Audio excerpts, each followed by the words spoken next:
Assalamualaikum warahmatullahi wabarakatuh. Waalaikumsalam warahmatullahi wabarakatuh. Sebelumnya, perkenalkan, nama saya Delia Rizkyas. Saya berasal dari Offering B19. Di sini saya akan menjelaskan tentang akhlak Islam dan peranannya dalam pembinaan masyarakat.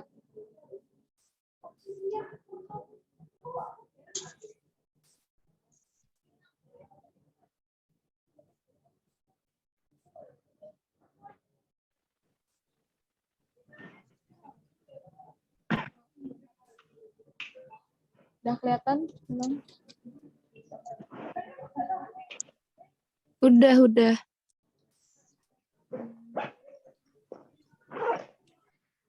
Di sini saya akan menjelaskan tentang akhlak Islam peranannya dalam pembinaan masyarakat. Tapi sebelum itu, izinkan saya bercerita tentang sangat istimewa karena menjadi sarana kaum muslimin untuk saling bertemu dan menyatukan komitmen untuk meningkatkan takwa kepada Allah Subhanahu wa taala. Kita setidaknya diingatkan untuk terus mengingatkan rasa takut kepada Allah Subhanahu wa taala dengan menjalankan perintah dan menjauhi apa yang dilarang oleh Allah Subhanahu wa taala. Percayalah, dengan terus-menerus menambah kualitas takwa kepada Allah, kita akan termasuk ke hamba yang sangat diberuntungkan. Karena manusia tidak dapat hidup dengan dirinya sendiri. Manusia butuh bantuan dan jasa baik kalangan lain agar dapat hidup normal dan bahagia. Karenanya, hal yang harus diperhatikan dalam kehidupan bermasyarakat tersebut adalah menjaga perangai atau akhlak. Diharapkan dengan perilaku yang baik, maka tatanan masyarakat dapat berjalan sesuai harapan. Mereka yang memiliki kelebihan membantu kalangan yang kekurangan. Demikian, keharmonisan lain yang bisa terjaga dengan baik. Pada kesempatan kali ini, sangat penting untuk menjaga perilaku baik di tengah masyarakat yang demikian majemuk. Seperti tidak merasa dirinya paling baik dan benar, justru menjadikan keragaman yang ada untuk saling mengingatkan dan terus meningkatkan khidmat. Pada momen kali ini adalah sangat penting kepada umat Islam agar dapat menjadikan kehidupan bermasyarakat sebagai sarana beribadah, terutama menjaga hubungan baik dengan tetangga dan orang yang kerap kita temui. Karena bagaimanapun juga, tatanan masyarakat bahkan negara sangat ditentukan oleh kondisi masyarakat yang mendukung. Teman-temanku sekalian yang berbahagia, akhlak merupakan hal yang amat fundamental dalam Islam. Misi utama Rasulullah SAW diutus oleh Allah pun adalah untuk menyempurnakan akhlak. Innama bu'itsu li utamimma makarimal akhlak.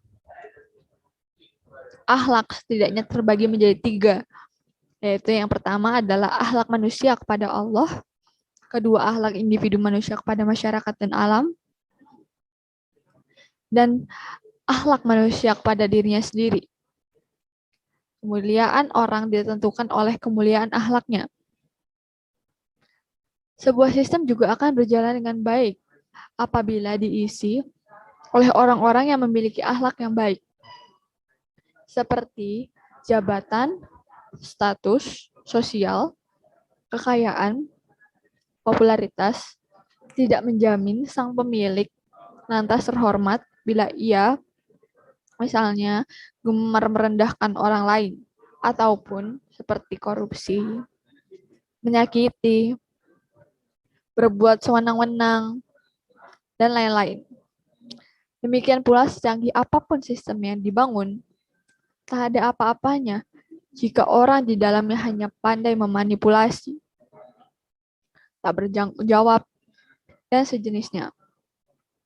Baginda Nabi Muhammad SAW pernah mengingatkan kita semua dalam hadis riwayat At-Tirmizi yang berarti, bertakwalah kamu kepada Allah dimanapun berada. Iringilah perbuatan buruk yang sudah dilakukan dengan perbuatan baik yang dapat menghapusnya. Dan berakhlaklah kepada orang-orang dengan akhlak yang baik. Hadis riwayat At-Tirmizi.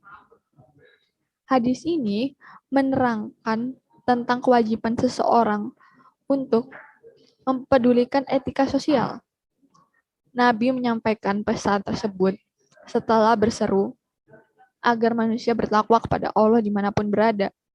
Misalnya, seperti di masjid, di sawah, di kantor, di trotoar, di pasar, di warung, di lembaga pendidikan, maupun di forum dakwah, dan lain sebagainya. Ketakwaan yang istiqamah tak pandang tempat maupun waktu. Rasulullah juga berpesan dalam hadis itu untuk tidak membiarkan keburukan berlarut-larut dengan menggantinya dengan perbuatan baik. Para ulama mengaitkan kalimat wa kholiqin nasa bi khuluqin hasanin sebagai imbauan tentang pergaulan sosial yang baik. Sesuai arti yang tersurat, yaitu berakhlaklah kepada masyarakat dengan akhlak yang baik.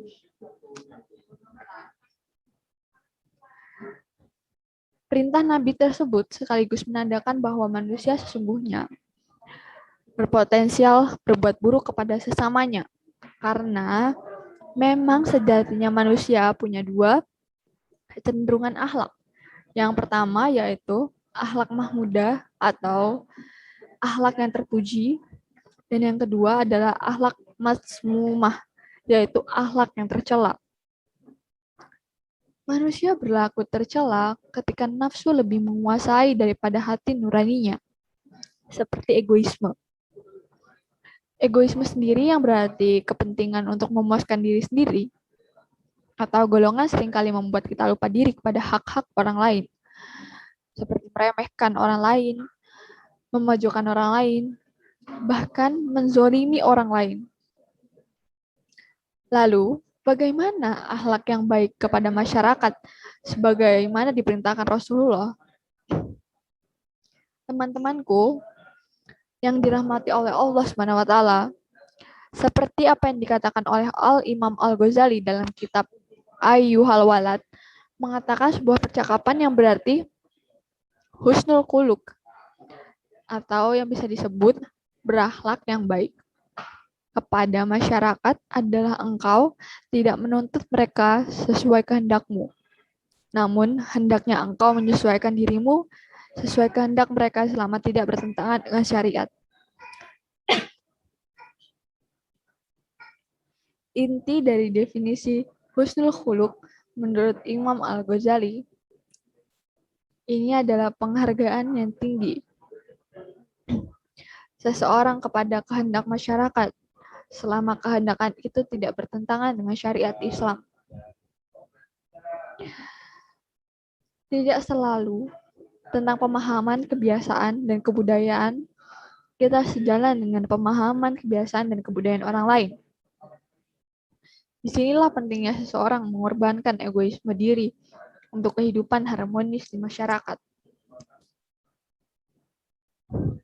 Teman-temanku, contoh konkret dari praktik dari pesan tersebut adalah cara berdakwah para ulama terdahulu dalam membumikan Islam di bumi Nusantara. Seperti Wali Songo yang mempunyai wawasan fikih dan tasawuf secara mendalam, tak serta melarang tradisi dan kebudayaan yang berkembang di Nusantara. Tentu mereka sadar ada beberapa aspek yang tak sesuai dengan syariat.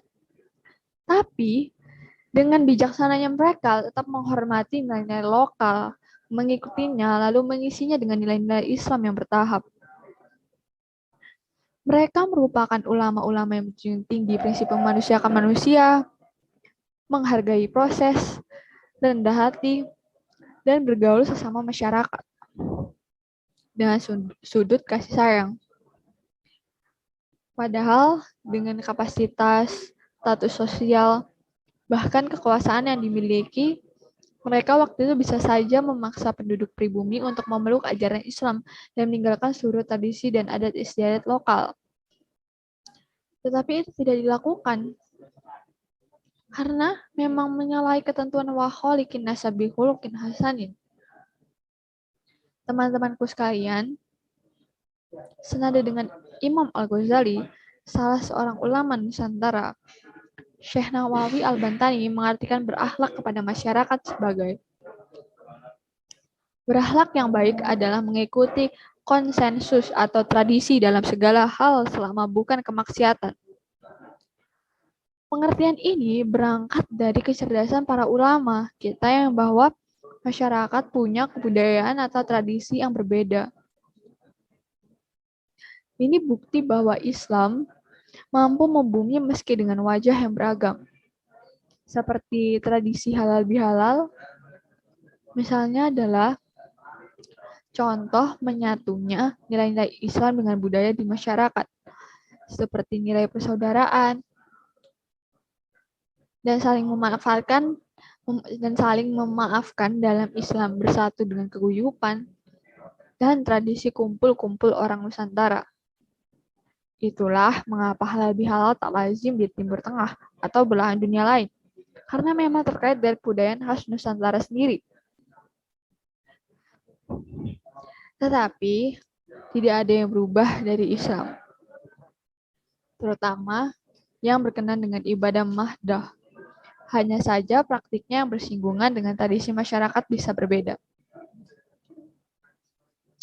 di tiap daerah. Tentu dengan catatan tradisi itu tidak bertentangan dengan syariat. Teman-temanku, karena sangat menghargai kearifan budaya yang baik berkembang di masyarakat, berakhlak yang baik kepada orang lain, juga menghindari gampang memvonis sesat orang lain menuduh munafik dan menuduh syirik dan lain-lain sebagainya. Kita boleh memegang erat kuat-kuat prinsip yang kita yakini. Tapi tak seharusnya itu mengoyak kedamaian atau menimbulkan keributan yang tak perlu di tengah masyarakat. Pesan yang baik pula harus disalurkan dengan cara atau yang akhlak yang baik pula. Semoga kita semua terjaga dari akhlak yang buruk, baik pada diri sendiri, kepada masyarakat dan alam, serta lebih baik kepada Allah. Selanjutnya kita akan masuk ke dalam materi. Materi yang pertama adalah etika. Pengertian etika sendiri, etika berasal dari bahasa Yunani, yaitu ethos, yang berarti watak, kesusilaan, atau adat. Dan menurut KBBI sendiri, etika adalah ilmu pengetahuan tentang asas-asas akhlak atau yang bisa disebut moral. Sedangkan menurut Ahmad Amin yang merupakan ahli, etika sendiri merupakan ilmu yang menjelaskan arti baik dan buruk, menerangkan apa yang seharusnya dilakukan manusia, menyatakan tujuan yang harus dituju oleh manusia di dalam perbuatan mereka, dan menunjukkan jalan untuk melakukan apa yang harus diperbuat. Selanjutnya adalah moral. Pengertian moral sendiri dibagi menjadi dua. Yang pertama adalah secara etimologi, kemudian secara terminologis. Saya akan menjelaskan secara etimologi dulu. Moral secara etimologi adalah berasal dari kata mores, yang berarti adat kebiasaan. Namun, secara terminologis, batas-batas dari kehendak, pendapat, atau perbuatan secara layak dapat dikatakan benar, salah, baik, maupun buruk.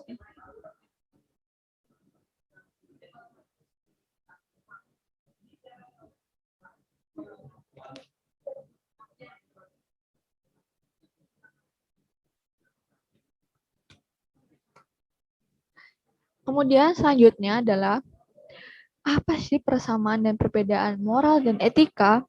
Apakah kalian ada yang mengerti? Oke, kita lanjut.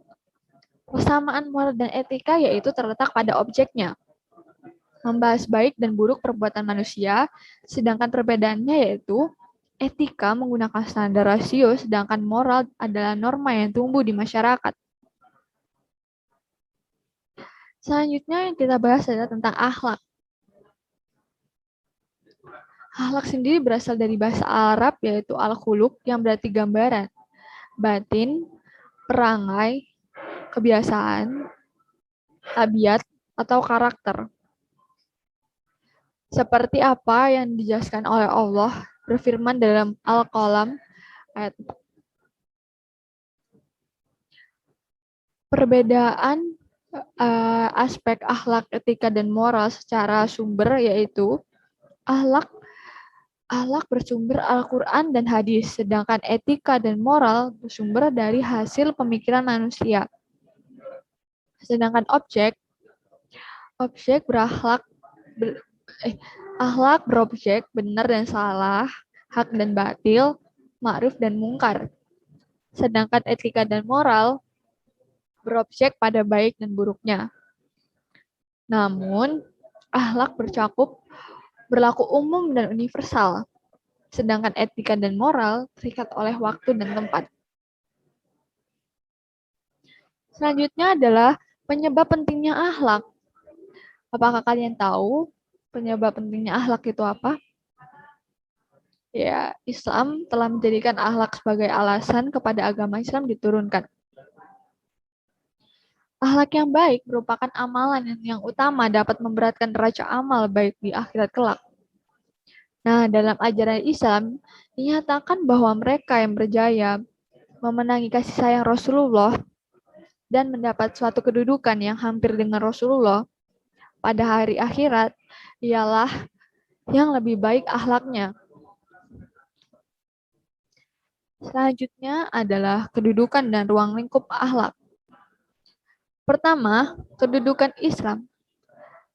Akhlak dalam kedudukan Islam itu merupakan fondasi dasar karakter manusia. Dan ruang lingkupnya ada 4.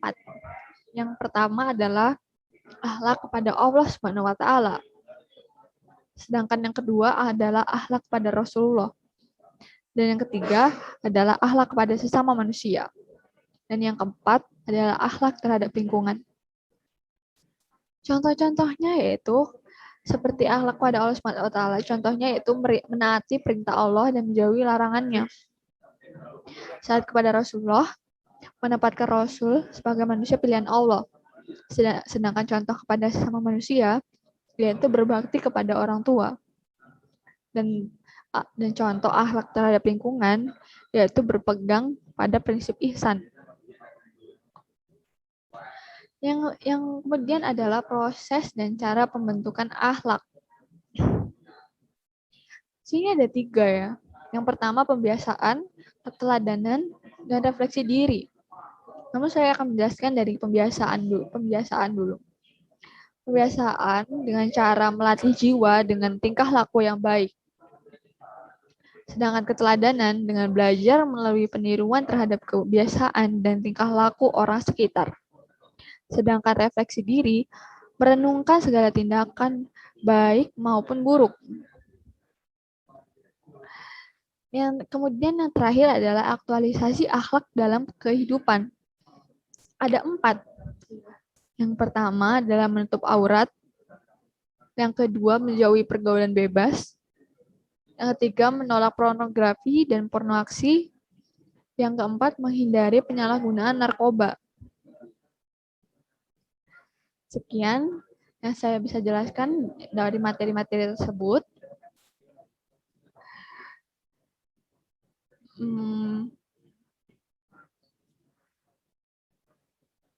Marilah kita tingkatkan ketakwaan kita kepada Allah Subhanahu wa taala dengan ketakwaan yang sebenar-benarnya, yaitu dengan mengamalkan apa yang diperintahkan oleh Allah Subhanahu wa taala dan oleh Rasul-Nya. Semoga kita semua terjaga dari akhlak yang buruk, baik pada diri sendiri, kepada masyarakat dan alam, serta lebih kepada Allah. Semoga kita semua termasuk dari umat Nabi Muhammad yang berhasil diperbaiki akhlaknya, mendapat ridhonya, dan memperoleh syafaatnya. Semangat di dalam memperoleh ibadah dan memperbanyak ibadah adalah sebuah kemuliaan. Tidak peduli dengan amal solih, bahkan membenci orang-orang yang solih. Di saat ini kebanyakan orang melakukan seperti itu, bukan? Orang-orang yang tidak pernah meninggalkan sholat berjamaah di masjid, saat sebagian orang seakan telinganya terus sumpal jika mendengar panggilan muazin. Orang-orang yang rela menahan lapar dan dahaga untuk menjalankan puasa Ramadan saat sebagian orang tanpa malu sedikit pun menghisap rokok di pinggir jalan. Kemudian ada orang-orang yang tergerak menginfakkan banyak hartanya saat sebagian orang menggenggam erat-erat hartanya seakan tidak rela serupiah pun lepas dari genggamannya. Orang-orang yang tekun membaca dan menghafal Al-Quran saat sebagian orang-orang menghabiskan berjam-jam waktunya untuk menonton acara tak bermanfaat di televisi. Namun saat ini kebanyakan orang-orang menonton lewat YouTube ataupun film-film yang tidak bermanfaat. Itulah orang-orang yang disebut oleh orang yang istimewa. Namun, walaupun demikian, ada satu hal penting yang tidak boleh diabaikan oleh para pelaku amal solih dan para pegiat ibadah. Sebab satu hal penting itulah salah satu yang akan menentukan diterima atau tidaknya amal dia. Faktor penentu bermanfaat. Apakah amal dia akan diterima di surga atau justru neraka? Faktor itu adalah ikhlas. Ikhlas memurnikan tujuan ibadah hanya untuk Allah SWT saja. Karena ikhlas adalah ruh atau nyawanya sebuah amalan. Sehingga amalan atau ibadah yang kosong dan keikhlasan bagaikan jasad yang tidak bernyawa alias bagaikan bangkai. Pantaskah kita mempersembahkan bangkai kepada Rabbul Alamin? Nah, maka dari itu, perhatikan niat ikhlas kita sebelum beramal. Ketika beramal dan sudah beramal. Sebelum beramal, cek dulu niat kita, apakah ikhlas sudah ada dalam hati kita atau belum. Apabila belum, maka tata terlebih dahulu niat ini, setelahnya baru mulailah untuk beramal. Ketika sedang beramal, awasi terus niat, karena setan itu selalu berusaha untuk merusak keikhlasan kita. Bila niat yang awalnya sudah ikhlas, terengah-engah, beramal mulai melenceng, maka luruskan kembali. Murnikan kembali dan tata kembali, kemudian perjuangkan mengawal keikhlasan niat. Sesudah beramal pun waspadai munculnya penyakit-penyakit hati, karena bisa merontokkan pahala yang sudah didapatkan oleh seorang hambanya. Namun saya di sini akan memberikan tips kepada kalian semua seperti tanda-tanda ikhlas. Yang pertama adalah perilakunya. Sama ketika sedang sendirian atau ketika dilihat oleh orang lain. Tanda yang pertama, orang ikhlas adalah perilakunya sama ketika sedang sendirian atau ketika dilihat oleh orang lain. Apabila saat dilihat, dia menjalankan sholat 5 waktu dengan baik, kemudian ketika dia sendirian, yang dia lakukan sama seperti ketika dia dilihat oleh orang lain. Maka itu adalah pertanda keikhlasan. Sebab hal terpenting di mata adalah bahwa Allah melihat apa yang dia kerjakan sekalipun seluruh manusia tidak melihatnya. Apabila kalian berbuat baik, apabila kalian bertakwa, Allah akan mengetahui apa yang kalian kerjakan. Seperti dalam Quran surat An-Nisa ayat 4.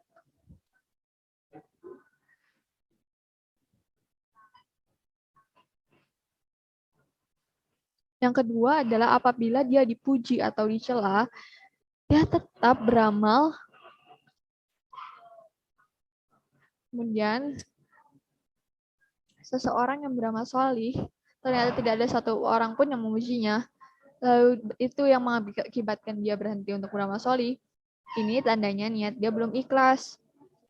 Karena yang dia cari adalah pujian manusia, bukan ridho Allah SWT. Seperti yang diceritakan dalam Al-Quran. Salah satu ciri khas calon penghuni surga adalah mereka yang gemar berbagi makanan yang dia sukai. berbagi makanan favoritnya, berbagi makanan dengan kesenangannya kepada orang miskin, anak yatim, maupun kepada para tawanan. Karena motivasi dia untuk berbagi makanan adalah semata-mata hanya mengharapkan ridho Allah dan wajah Allah. Mereka tidak mencari balasan dari kalian dan kami juga tidak menunggu ucapan terima kasih. Seperti yang dijelaskan surat Al-Insan. Yang ketiga adalah merasa tenang saat beramal, setelah beramal. Allah SWT Maha membalas amal solih hambanya, dan diantaranya bentuk balasan tersebut adalah Allah yang akan mencurahkan ketenangan batin dan kebahagiaan jiwa yang dirasakan oleh hambanya setelah beramal. Sampai taraf dia tetap merasakan ketenangan hati, sekalipun dia kehilangan segala sesuatu. Dia akan merasakan sedih atau galau saat kehilangan ketenangan tersebut, walaupun dia memiliki segala sesuatu. Sebaliknya, apabila setelah beribadah ternyata kita tidak merasakan ketenangan batin, setelah beribadah kita tidak merasakan ketenangan jiwa, setelah beribadah kita tidak merasakan ketenteraman, maka berarti ada sesuatu yang bermasalah di dalam beribadah yang kita kerjakan. Dan salah satunya adalah karena mungkin kurang keikhlasan di dalam menjalankan ibadah tersebut. Maka perbaikilah sebelum terlambat. Demikian yang bisa saya ucapkan, yang bisa saya sampaikan dalam presentasi kali ini, dalam menjelaskan kali ini. Mohon maaf apabila saya mempunyai salah kata, kurang lengkap dalam penjelasan, karena saya sendiri masih belajar. Sekian dari saya, Delia Gadis Dias dengan NIM 21022262756 dari Offering B19. Mohon maaf bila ada salah kata. Assalamualaikum warahmatullahi wabarakatuh.